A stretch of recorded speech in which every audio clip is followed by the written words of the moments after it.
Penguin Random House Audio presents Maestra by L.S. Hilton, read for you by Emilia Fox. Prologue. Heavy hems and vicious heels swooped and clacked over the parquet. We crossed the hallway to a set of double doors, the low hum within indicating that the men were already inside. The room was lit with candles, small tables positioned between sofas and low dining chairs. The waiting men were dressed in thick black satin pajamas with frog jackets, the sheen in the weft of the fabric offsetting their starched shirts. An occasional heavy cufflink or slim watch flashed gold in the candlelight. An embroidered monogram rippled beneath a flamboyant silk handkerchief. It would have felt silly, theatrical, had the details not been so perfect, but I felt hypnotized, my pulse slow and deep. Yvette was being led away by a man with a peacock feather pinned in his cuff. I looked up and saw another man approaching me, a gardenia like my own in his lapel. So it works like that. While we eat, yes. Afterwards you can choose. Bonsoir. Bonsoir. He was tall and slim, though his body was younger than his face, rather hard and lined, with greying hair swept back over a high forehead and large, slightly hooded eyes, like a Byzantine saint. He led me to a sofa, waited while I sat, and handed me a plain crystal glass of white wine, clean and flinty. The formality was arch, but I liked the choreography. Julien clearly appreciated the pleasure of anticipation.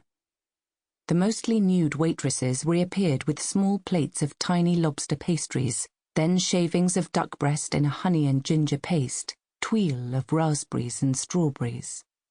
Gestures at food, nothing to sate us. Red fruit makes a woman's cunt taste so beautiful, my dinner companion remarked. I know. There was some quiet conversation, but mostly people watched and drank, their eyes moving from one another to the swift movements of the waitresses, who had dancers' bodies, I saw, slim but strongly muscled, their calves full over their tight boots. Moonlighting from the corps de ballet? I saw Yvette dimly across the room, being fed almond-stuffed figs with a sharp-tined silver fork, her body laid out like a serpent's, one dark thigh a hint between the red silk.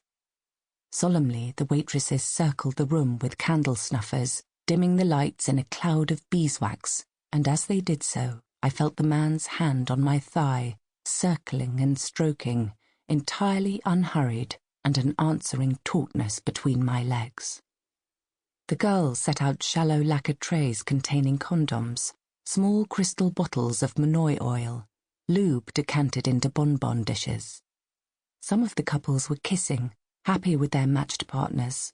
Others rose politely and crossed the room to find the prey they had selected earlier. Yvette's robe was tumbled about her parted legs, a man's head dipped to her. I caught her eye, and she smiled, luxuriously, before letting her head fall back among the cushions with the ecstatic motion of a junkie nodding out. Part 1. Outside. Chapter 1. If you asked me how it began, I could truthfully say that the first time it was an accident. It was about 6 in the evening, the time when the city churns again on its axis, and though the streets above were full of the sharp wind of another piss-miserable May, the station was stuffy and humid, squalid with discarded tabloids and fast food wrappings, irritable tourists in garish leisure wear crammed amidst the resigned, sallow-faced commuters. I was waiting on the platform for the Piccadilly line tube at Green Park after another fabulous start to another fabulous week of being bullied and patronised at my super-fabulous job. As the train on the opposite side pulled away, a low, collective groan rippled through the crowd. The board showed that the next tube was stuck at Holborn. Someone on the tracks, probably. Typical, you could see people thinking. Why did they always have to top themselves at rush hour? The passengers across the line Sample complete. Ready to continue?